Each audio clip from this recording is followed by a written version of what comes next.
Hi there, you're listening to Gift Biz Unwrapped, episode 138. All along, I had really wanted to do something on my own. Hi, this is John Lee Dumas of Entrepreneur on Fire, and you're listening to Gift Biz Unwrapped, and now it's time to light it up. Well, hello, and thank you for joining me on the show today. If you're a gifter, baker, crafter, or maker, and you own a brick and mortar shop, sell online, or are just getting started, here is where you will find insight and advice to develop and grow your business. And if you want even more Gift Biz motivation, I'd like to invite you to join our private Facebook group called Gift Biz Breeze. Pursuing your dreams should be fun, exciting, and rewarding, not stressful and scary. When you join the Breeze, it's like sitting in the park with friends who bring you all the support and the answers that you need and that you've been looking for. You'll have access to a group of amazing creators along with tools and resources that can catapult your business growth. And a heads up if you're listening right now as this episode is released or shortly thereafter, you'll want to get over into that group soon.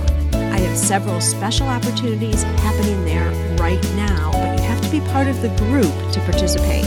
I'm talking about free opportunities to affect your business this year, so don't delay. To join the group, go over to giftbizbreeze.com. I look forward to seeing you over there, but for now, let's get on to the show. Today I have the pleasure of introducing you to Bruce Erickson of Summer Classics. In March of 2016, Bruce opened his Summer Classics home store in downtown Highland Park, Illinois. Bruce chose Summer Classics because he has known the owner for over 20 years and has always admired his vision for the company and the industry as a whole. Bruce has been in the furniture industry for over 35 years in both the retail and wholesale sides of the business, but he wanted in with this retail chain. Summer Classics outdoor furniture stands out with its timeless yet fashionable style. Their designers are inspired to create sophisticated products by combining traditional craftsmanship with innovative usage of diverse materials. In a disposable culture, this makes Summer Classics furniture a purchase for the generations. Bruce, welcome to the show. Thank you, Sue. You know, I start out in a little bit of a different way, and that is by having you share a little bit about who you are through your description of a motivational candle. So if you were to create a candle that represents you, what color would it be, and what would be the quote on your candle? So the candle color is going to be blue. It's always been my favorite color. I have a lot of blue things, blue cars, blue clothes and everything, so it's always been my favorite color. It also just happens to be one of our best-selling colors here in Summer Classics and with Gabby. So it's a color that I've always grown up with wearing and driving as a car. And then as far as quotes on that candle, when we opened the store, I had a good friend that gave me a plaque for my office. And it was a quote from Walt Disney. It says, "All of your dreams can come true if you have the courage to pursue them." I really like that. And I think that says a lot about entrepreneurs in general and about business people in general, and trying to make them go after their dreams, go after the things that they want to do. So that's what we're trying to do here. The quote surprises me a little bit because you are such an all-together guy. I mean, I know you through the chamber, right? Right. You're so professional. You're so poised. Have you ever had to call on courage yourself? Oh, yeah, absolutely. And people show it and do it in different ways. And I think from opening the store back in my other jobs that I've done, I've been a sales rep for a company like Summer Classics and a couple other outdoor lines in the past and indoor lines. And I think it's always things that you have to draw on, and courage would definitely be one of them. Do you feel you get more courageous over time as you've been successful and start to rack up some things that have gone well, and clearly you get a little bit more confidence, but you think it gets easier to be courageous as you get more advanced in your career? Older is another word too, yes. We're both in the same boat, Bruce. So Yeah, definitely. I think you learn from your mistakes. And if you haven't failed, you're never going to succeed. So there's very few successful people in business or in life that haven't had a failure along the way. And so you got to realize that at some point, something that you try, something you do is just not going to work the way you want it to. And so you move on to different things. All right. Well, I was really interested in getting you on the show, Bruce, because you are running a successful retail shop and it's new. And I think a lot of people right now, I've had conversations like this with my listeners, that they're shying away from retail because it seems like it's too scary now with all the online shopping. So I'm going to be interested in talking a little bit about that in terms of what you're seeing, why you took that chance, etc. But before we do that, give us a little bit of your backstory and how you got into the furniture business in the first place. Well, just coming out of high school, I started working in a retail store back in Des Moines, Iowa.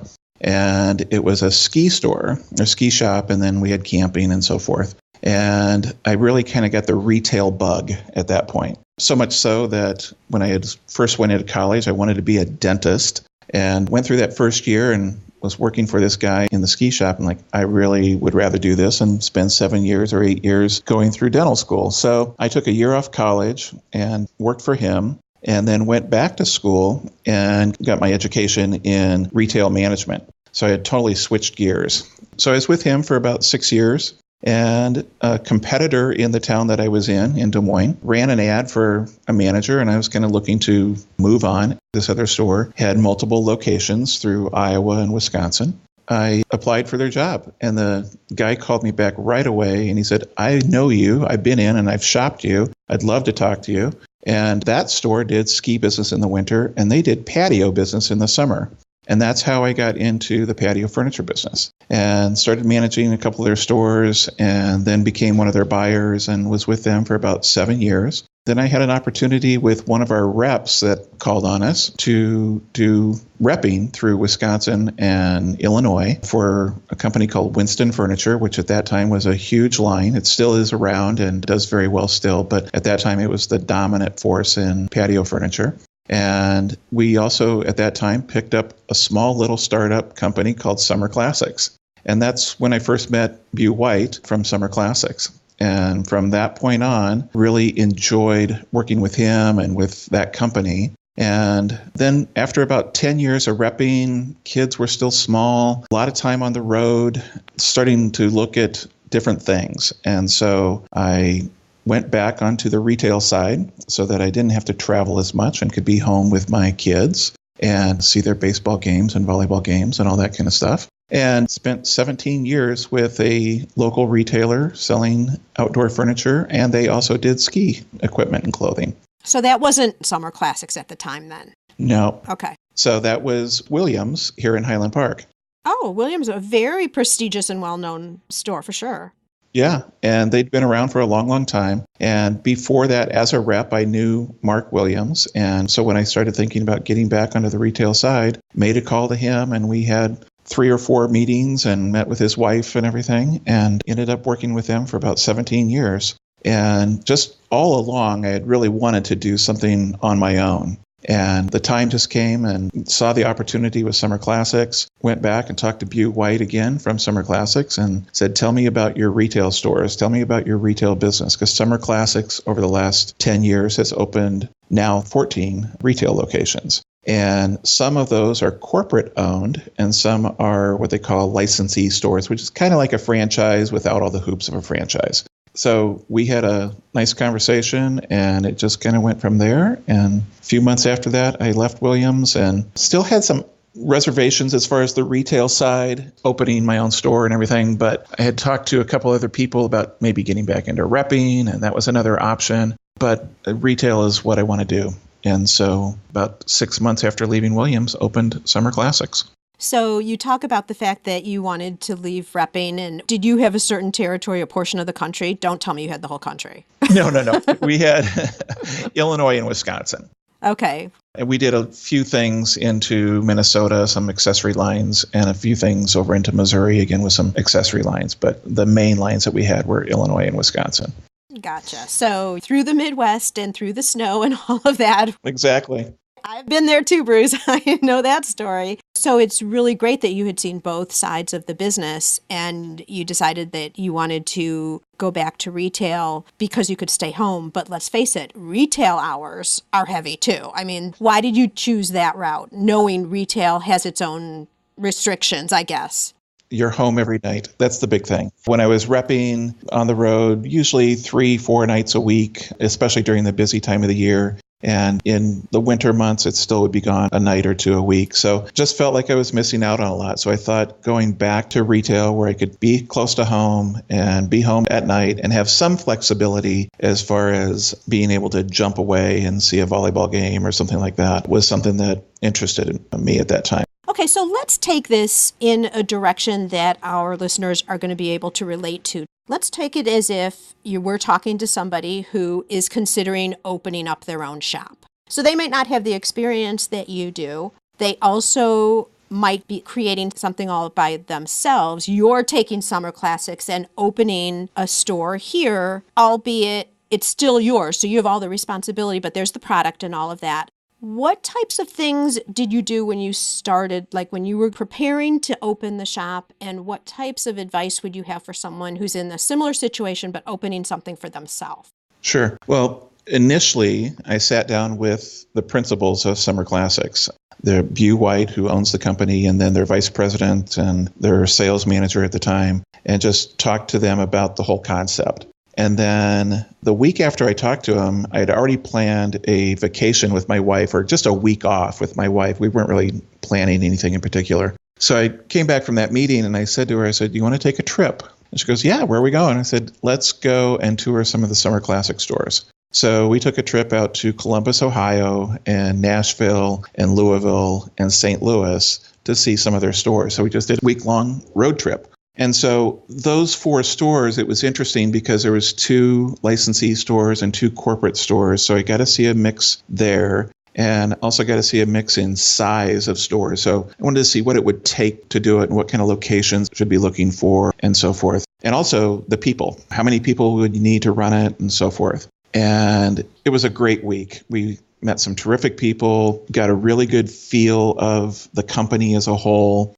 I remember walking away from Nashville, which is an awesome little store. It's only about 3,000 square feet with a little outside display, but they are right in this part of Nashville that has some great restaurants and coffee shops and things like that. And they get like 200 to 300 people through the store a day.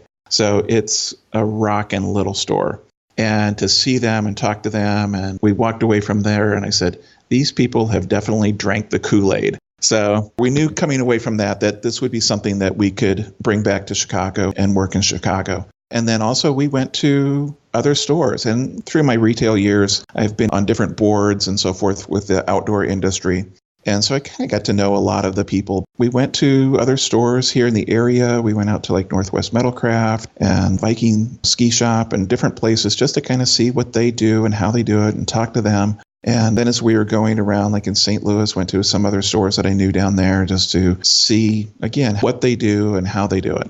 You were doing that to really validate the idea. Exactly. To confirm to yourself that this is what you wanted to do, and then capturing all the pieces of information you just talked about, like how many people should be in the store, what should the size store be, probably display ideas. Advertising, everything. Everything. Okay, so within a brand like Summer Classics, is every location throughout the country attracting the same type of a customer, or are they different by location too? Pretty much the same customer. And it's one of the things that Summer Classics also tries to do as far as the look of the store is if you walk into our store or you walk into Louisville, Kentucky, you're going to get a similar feel. I mean, each store is different on their own, but in terms of a lot of the merchandising and things like that, it's the same kind of feel. And it definitely draws the same type of customer. Now, in our area where we are, we have a little higher end clientele than maybe what like Nashville does. But still, what we're selling is the same thing.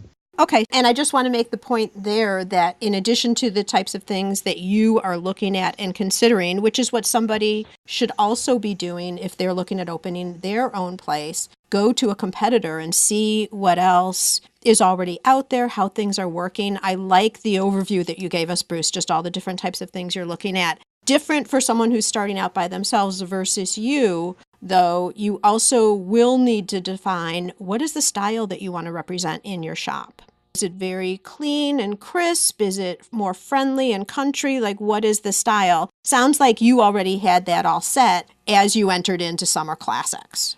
We did, yeah. And one of the things that you see as you go around to different stores, whether it's the Summer Classics or other successful stores, is they make it an environment that you want to shop in. And you want it to be a friendly environment, welcoming environment, but just you walk in and there's things that you want to look at when you come in the store. And that's one of the things that we try to do on a daily basis is make it a little bit different every time a customer comes in the store. So it's not just the same old packaged store. So it's always a little bit different.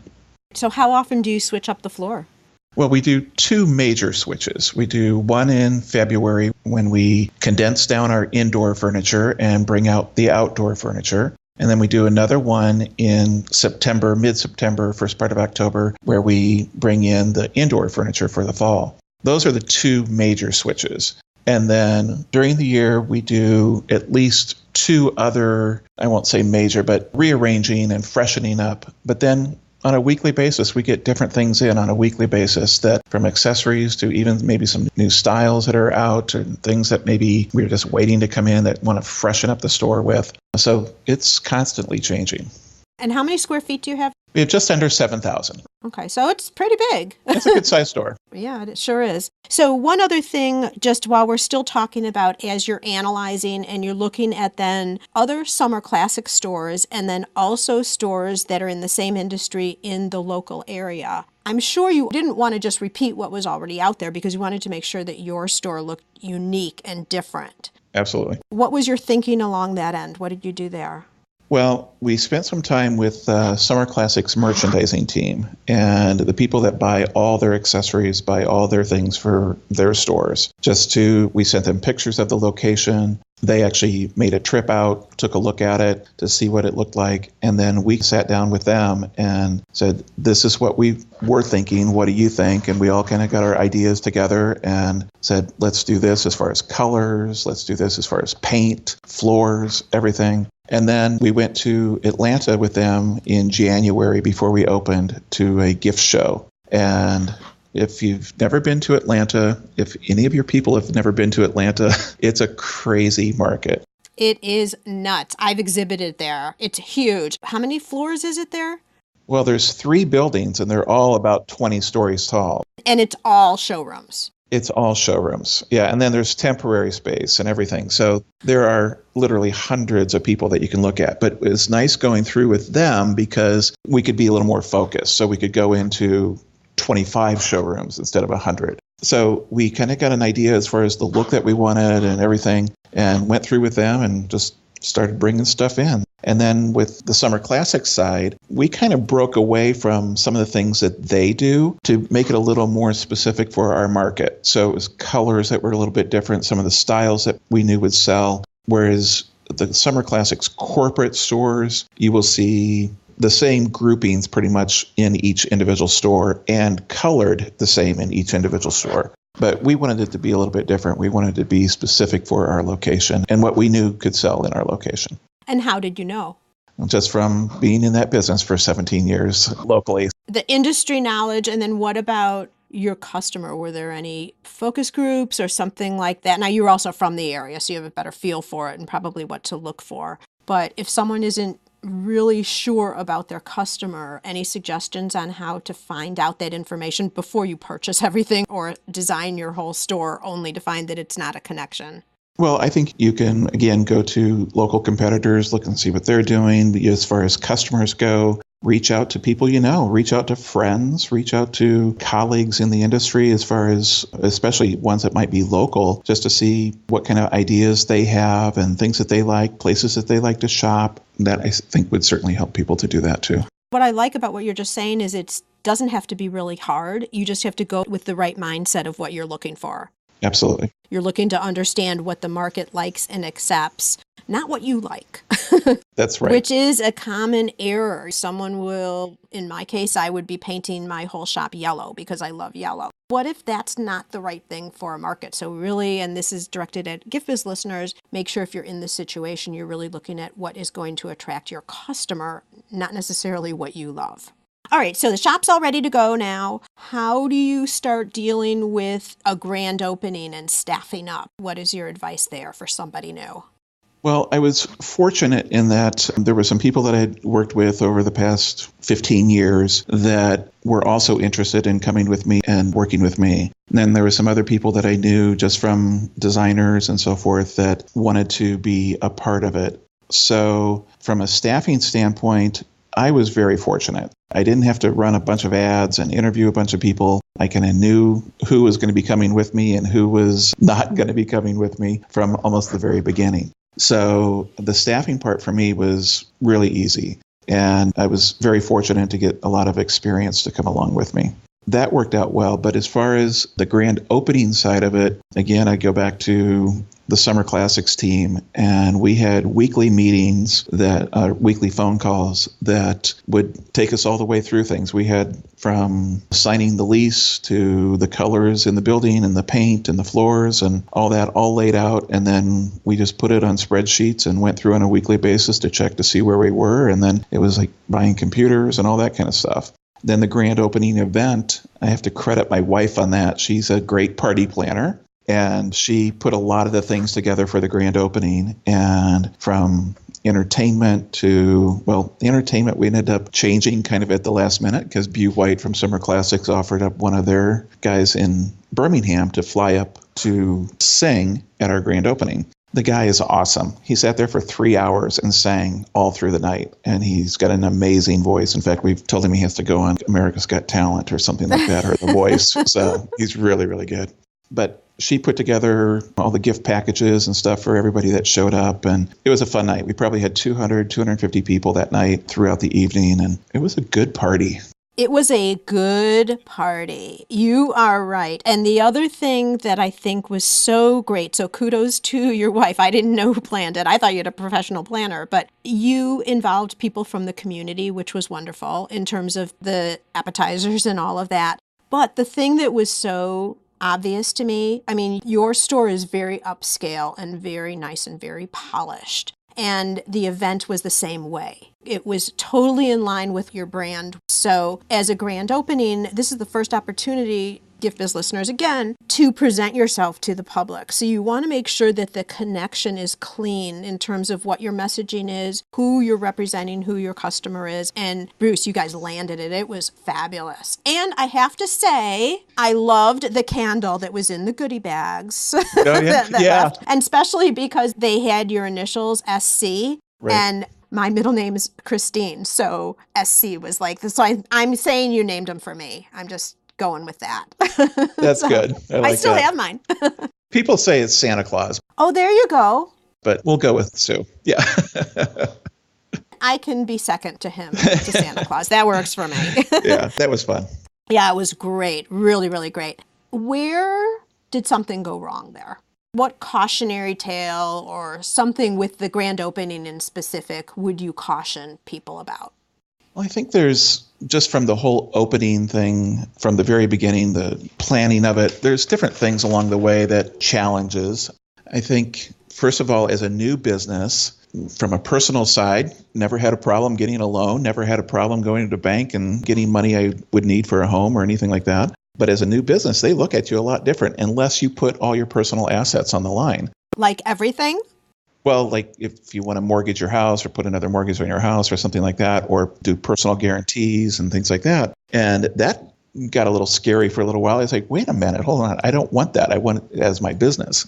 This is the difference between being an employee and an owner. It is. And I've never been one to carry a lot of credit cards. And one of the banks, or my bank that I was dealing with at the time, they said, just go get a credit card. That's your best line of credit right away. And I'm like, really? I said, you guys can't just do something unless you jump through all kinds of hoops and again, put a lot of personal things on the line. It's hard to get that money up front. So like going to Atlanta and buying accessories, a lot of people don't want to give you credit right away because you haven't been in business. You don't have a store yet. So you're buying it on a credit card. So that was a little bit different. Nerve-wracking, I'm sure. Nerve-wracking. Yeah, exactly. But that ended up being fine. And that was the way to do it, to get it open. And fortunately, we were successful and those things all get paid off as you go. So that was one thing. And then setting up for us, we do deliveries and we sell furniture. So it's got to get delivered to a home. That's been probably one of our biggest challenges. And jumping into it, we thought it'd be easy. We didn't want to have our own delivery team just from a warehousing and delivery team expense and so forth. And some of the other Summer Classic stores use local, what they call white glove delivery companies. And so that's what we checked into. And we thought we found somebody that was really good. And they did a lot of deliveries for some of the big guys around town, the Crate and Barrels and so forth. And so we thought, well, this guy could be good. Well, we found out that once you get rolling and you start getting busy in May and June, that they don't have the capacity to keep up. And then it was just scramble mode. And it was myself and Mark, who's my operations manager, going and renting a truck and doing deliveries. That's not something I planned for. You got to wear every hat, though, if it's your business. If you need to jump in, it's got to be you. Summer Classics has an award that they give out every month called Whatever It Takes. And that for summer was a lot of whatever it takes to get it done. So finding the right delivery service to work with, one that had the capacity and one that your customers were happy with, one that we were happy with, one that treated the product like it should be treated when it's delivered, was a lot of searching and went through a lot of different avenues. But finally, we've settled in on a couple different ones that we use right now. So finding those kinds of things, that was tough at first. Yeah, I mean, outsourcing for all different types of services. Some people who are listening do deliveries if they're florists or gift baskets or something like that. Maybe not as big and bulky as yours are, but all different types of services that you outsource. I think your story brings to point that you might not get the right person at first, and that's not a failure. I think it's kind of a process to get to who your outside suppliers are going to be, who are in sync with your business. But then when you find them, boy, do you want to treat them well. Yes, absolutely right. You want them to be loyal and dedicated and stay because you don't want to have to replace that once you find it. Well, you want them to be part of your team. You want them to convey the type of message that you're delivering in the store to the outside part of the business as well. So you want them to be just like a regular team member for you. Oh, good point. Because they're really an extension of your brand for sure. They definitely are. So moving on to a little bit of a different area of business, that is now you're open. How are you continuing to attract new customers into the store? So we do a lot of different types of advertising, and we do some of your traditional newspaper and magazine and things like that. We've put a lot this last year into TV, which has been very good for us actually, and mostly cable. And then we do a lot of direct mail, and then we do email blasts, but then we also do Facebook and Twitter and Instagram and all the social media ones. So we have a pretty big presence on those sites. So you're everywhere. You're in everything. We are, yeah.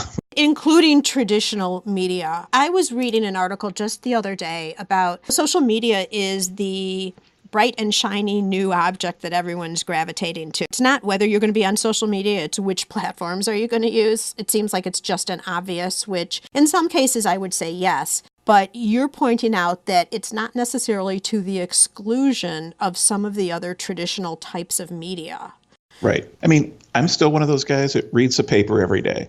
And so to have a newspaper ad once in a while, I don't think hurts. I don't think it's something that I want to do on a weekly basis. But for me, it seems to have drawn in some of our business. We do usually a coupon or something like that with it that we can monitor that business. We do the same thing like on our Facebook, and everything else that we do is almost everything else that we do has some type of thing that they click on or they cut out or whatever, bring into the store and say, hey, I saw your coupon for 20% off or whatever the price, whatever the thing is. Somehow you can track it back so you know what's working and what's not. Exactly. In terms of the messaging on your promotions, are they always price discounts or specials, or how do you approach that? So we do a fair amount of promotions, especially in the patio side of the business. We don't do quite as much on the indoor side, but on the patio side, we do a fair amount of promotions through the spring and into the summer. But at the same time, we do some Chicago Magazine and Modern Luxury. And with those, they're more image ads. They're not sales or anything like that. Sometimes we'll put a coupon on it just to, again, track to see if it's coming from Chicago Magazine or Modern Luxury. But other than that, you got to have a little mix, I think, of some of the sales side of it and some of the image side of it, just to keep you out there in front of people. I'm glad you say that because I think a lot of people think that to attract people, you always have to be discounting your product. And if you do that, I actually just had a conversation about that with my assistant the other day. You train people not to shop with you until you have something on sale. Right. So you have to be really careful not to set that kind of an idea in your customer's mind. I mean, if you have certain products or promotions, as you're talking about, Bruce, then maybe a discount or you're combining things together to reduce a price because it makes sense. But not just to, like I was saying, train a customer that, they're going to have sales, so I'm just going to wait till next week. Maybe it'll be on sale. Okay, so you're doing TV, direct mail, which is where I come from. That was my whole corporate life. Emailing, let's talk a little bit about that.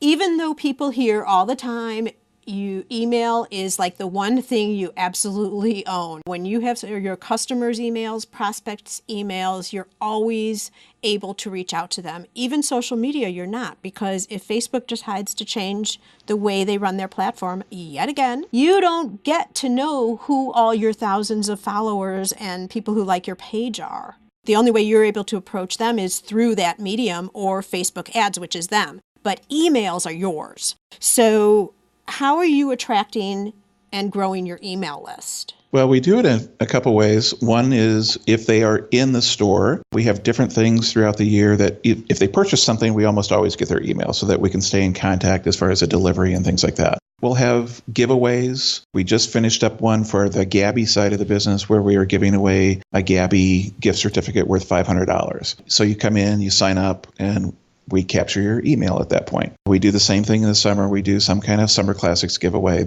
We do a backyard makeover. That's a $10,000 makeover. I'm winning that next summer, by the way. I'm just letting you know right now. Okay. We'll keep that between us right now. Nobody else. But that's another way that we capture them. And then we do have an email sign-up list here in the store. So if people want to be part of it, they can sign up for it. In some of our catalogs, our handouts that we give out has a website that you can go to, and you click on that and you enter your information and we'll capture it there. If they go on our website, we have, again, another place that you can log in and put in your email address, and so we capture it there. So we try to do it mostly through those means. Everywhere you can, you try to do it. And how often do you communicate through your email list? Probably about once a week. So sometimes it's once every 2 weeks, but depending on what's going on and so forth, it's usually about once a week. So try not to do it any more than that. Sometimes we'll divide them out between our normal retail customer and our design business. So sometimes people might be on both lists and they get double blasted. But for the most part, it's just once a week or a little less. And so you are a single location, albeit you're part of a bigger entity. Do you have somebody within your own individual team who works with all of your promotions? Not here at the store. No, I do that through Summer Classics. It's one of the things that actually kind of sold me on it too, was they have a great marketing team. So I pay them a very small amount of money per hour to work up promotions that are geared more towards our location. But they're a great team of people. And so I usually just tag on to what they're doing as a corporate store, and then we add a few of ours along the way. Lucky you. Yeah. That's a big time saver and a big money saver for me. So that, again, was one of the enticements of doing the Summer Classic store. Sure. Plus, you also then have the expertise and the experience of all the stores, anyone who's participating, then you're kind of edging your bets about what's going to work because people have already done these types of promotions before. You have a little bit more intelligence of what's going to work and what's not. Yeah. In fact, now we're doing some IP targeting, which basically is Big Brother watching. And so when you go into a certain area around our store, there might be an ad that pops up on your phone. If you come into our store, there might be an ad that pops or a coupon that pops up on your phone. And we're doing that now because 2 of the other stores tested that over the summer and had great success with it. So there's some that I could have it set, not from the company that we're using, but some of the companies you can have it designed so that if they walk into your competitor, one of your ads pops up. No way. Yeah. Ours is not that way. So we're not quite that Big Brother-ish, but it's a whole new form of advertising that's working really well for a lot of people. And it just kind of keeps you out there in front of people. Yeah, that is very cool. Some people freak out a little bit about that type of thing. The messenger bots are now showing up too a lot. So it's interesting. It keeps changing. It does. And along the lines of that, let's talk about change. What do you think of the whole retail world these days compared to 20 years ago? I think you have to find your niche. I mean, 20 years ago, you could open a storefront and most people were pretty successful with it. But now with internet, there are some products that will just be sold on the internet and be very hard to compete with. There's other products which I think we have in the furniture side of the business that are very difficult for a lot of people to pull the trigger on the internet. Most people like to sit in their furniture before they buy it. There's companies that are making it more easy on the internet to do that as far as their returns and things like that. But I think a lot of our clientele still feels like they need to come in, sit on the furniture, pick the fabrics that they want, and customize it to their taste. You can't get that on the internet yet. But I think the other thing, and I mentioned it a little bit earlier, we want the place to be an experience to shop in. So when you walk in the front door, it's something that is different than other places that you've been, even different than other furniture stores. And if you keep that mind in front of you, I think you can be successful in retail as far as keeping that environment, something that people want to keep coming back to and seeing what's new and different in. Yeah, the in-store experience. I think that's where you win. There's a book I read just this last spring. It's called Shops That Pop.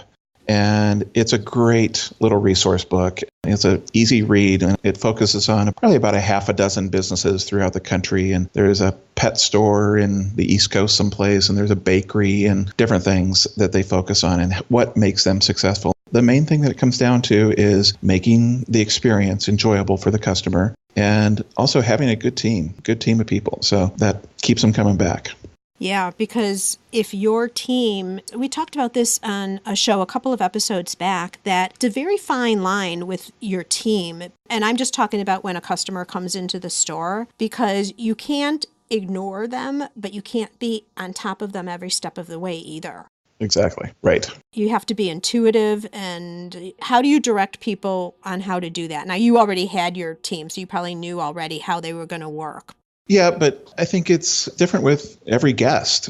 Everybody has a little different personality and a different need, and even been through a bunch of seminars that talks about the millennials compared to the Y gens and everything like that and how they deal differently in a store. And I think you just got to have a feel for what the customer wants and how they want to be handled. And I think you can read that. A good salesperson can read that pretty quickly. So you're not the person that's going to hover over them if they don't want to be hovered.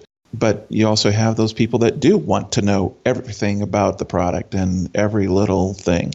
I think it's just you have to have good people that can read the customer as they come through the door and decide how they need to be treated and how they need to be helped. But being friendly and being courteous to all of it is important to everybody that walks through. Yeah, I totally agree with you there. So you've had a lot of experience in the field, obviously, but things keep changing. What do you do to stay current with the industry now?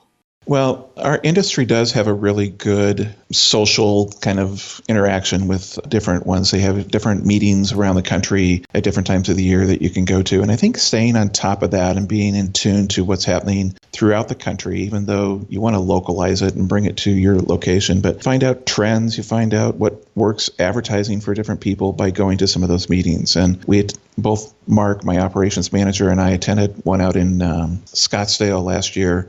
And there was just a lot to pull from that. And there was a lot of meetings that talked about advertising and talked about ownerships of stores and how that transitions through the generations. And some things didn't play into what we were looking for, but the time away from it at lunches and dinners with other retailers really paid off. You learn what's happening out there. You learn what's hot for people.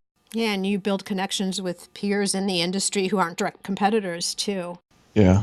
How about on kind of a final topic as we start winding down here? What about community interaction? I think it's really important. We have a great Chamber of Commerce here, and I think that being involved with that has helped us, not only just in meeting new people and seeing new ideas out there, getting new ideas out there, but from some of the things that I do, I've changed my IT people, I've changed my bank, just based on the relationship that I found in the chamber. So I think being tied into that and getting to know the people around the area is good. Downtown Highland Park has its own little group of people, and it's good to kind of walk up and down the street and see them and talk to them and know a little bit about what's going on in their business. And I think involving yourself in the local businesses is good, but then reaching out to the local community, whether it's through charity events, things like that, I think is important as well. Be active in the community. Even though you own your own location, you're still part of a bigger group. And I think it is really important to individualize your location, who you are, that you're the owner, employees, and be part of the community. And you certainly do that. And you show up at the events too, Bruce. Yeah, you don't always Yep. send an employee. You're the one who's coming out, which is really cool. You set a wonderful example for everybody there. Thank you. All right. Advice for someone who's starting out, someone who, like, maybe they are working out of their house right now, but they are a people person and they're thinking, yeah, maybe I ought to look at this brick and mortar type idea. What advice would you give them as they're thinking through the decision? Because it isn't right for everybody. We know that. What would be your advice if you were sitting across the table from them? What would you say? Well, I think look at who your customer is, and can you take that, what you're doing right now, and bring it into a store? And then as far as locations and things like that, what's going to make you successful? Do you need the walk-by traffic, or are people going to come find you? And so things like that. And like I mentioned before, go out and talk to other stores, shop other stores, see if you can take your concept and bring it out to your own retail location. Don't be afraid to do it. I think, like I said before, a lot of people fail, but pick yourself back up and you start all over again. So like I said, talk to people in the community, get ideas from them, and look at other cities that might have things like you're currently offering and see if they have a brick and mortar and how it works for them. So just do as much research as you can do. Great advice, because I think a lot of people, when they start thinking, the first thing they think of is, oh, let me go look and see what locations are and how much it's going to cost, versus doing more of that market analysis like you're describing. Yeah. So I think that is a key to success. I have a theory about retail. Tell me what you think about this, Bruce. Everyone's gravitating online. It's convenient. It's easy. Pretty soon, the drones are going to be dropping our product probably right through the front door. Well, and I hear Amazon's looking at being able to open your door and place products right inside, which is a little crazy. But everything seems to be cyclical. And I kind of have a feeling that although online is the bright and exciting thing right now, that it's going to come back. It's going to circle back. Online will always be there, obviously, but it's going to circle back to people wanting to come back in and have that personal interaction. Right now, I think people are worried about it, but I don't think retail ever is going to be gone forever. I would totally agree. I think some of the big box people are going to have some difficulties unless they change what they do inside the stores. We've all been into different stores where it's difficult to shop. They load it with stuff that closeouts and clearance items, and you can hardly make your way through the aisles. And there's very few trained salespeople there, and it's just not a fun place to shop. Until they change that, I think they're going to have some problems. I think that's what plays into the smaller retail stores like us and other people, that if you give that person that personal experience, you can compete against the internet people. I agree, 100%. Okay, so Bruce, at this point, I would like to offer you a virtual gift. It's a magical box containing unlimited possibilities for your future. So this is your dream or your goal of almost unreachable heights that you would wish to obtain. Please accept this gift on behalf of me and my listeners, and let us know what's inside your box. In the box would be another location. Really? Oh.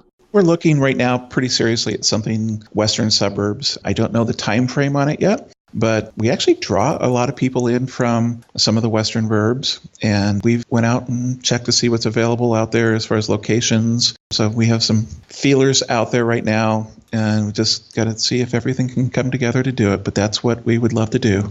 So you cannot respond to me, but I'm thinking Barrington. I'm just putting it out there. I'm just putting it out there. I have no idea. I will tell you, there is a guy I know that he's the vice president of leasing down at the Merchandise Mart, and he and I have become very good friends. And he lives in Barrington and commutes every day into the Merchandise Mart. And he said, you got to have a store in Barrington. So it's funny you would mention that. Yeah, I totally see it. I mean, that's a neat area. There's other ones like St. Charles and Hinsdale and Naperville and those areas that we're kind of looking for. It'll be exciting to know. Yeah. When it can be announced. We'll let you know. All right. So, Bruce, great information that you've given us. If our listeners, because not all of them are obviously in the area, in fact, the majority of our listeners aren't, they're worldwide. If they want to just take a peek at what you've got going on, what would be the best place for them to go? Website, Facebook page? Where would you send them? Either one. The website shows everything that we do. So at summerclassics.com, you can see what Summer Classics as a whole is from product and everything. And then there's a link into the store locations there, and you can see our store on that as well. So that gives you kind of a peek into the store itself. And then Facebook, Twitter, any of those work out real well. Wonderful. Well, I really, really appreciate you spending the time with us. Your insight, because you've had so much experience, both from the wholesale side and then retail, and then being in retail for a while and choosing to go back, which is really interesting. I don't often meet people who do. But you have a great thing going, and you, as I've said before, are a perfect fit to be the owner of this very classy chain store. I'm not even sure what to call it in terms of Summer Classics because it's just such a total fit. So I'm going to be interested and excited to see how things progress and your second location, although I'm staying here because this is way closer to home for me. Just right. Don't ever give up on those SC candles. That's all I have You got to say. it. You got it. All right. Well, much success to you. I obviously know I'll be seeing you around, and may your candle always burn bright. Thank you. Today's show is sponsored by the Ribbon Print Company. Looking for a new income source for your gift business? Customization is more popular now than ever. Brand your products with your logo, or print a Happy Birthday Jessica ribbon to add to a gift right at checkout. It's all done right in your shop or craft studio in seconds. Check out theribbonprintcompany.com for more information. Do you know that you should be out networking, but you just can't get yourself to do it because it's scary? Are you afraid that you might walk into the room and not know anybody? Or that you're going to freeze when you get up to do that infamous elevator speech where you talk about yourself and your business? Well, I'm here to tell you that it doesn't need to be scary if you know what to do. To help you with this, I would like to offer you a coffee chat. For the price of buying me a cup of coffee, we can sit down through an online video and I'll tell you everything that I know about networking and how I have personally built 2 multi-six-figure businesses primarily through networking. You'll walk away with a solid understanding about how networking can truly grow your business. And you're going to have newfound confidence because I'm going to give you 10 fill-in-the-blank templates that you can use for your introduction message. To learn more about this opportunity, just go over to bit.ly/network ninja. That's bit.ly/network ninja.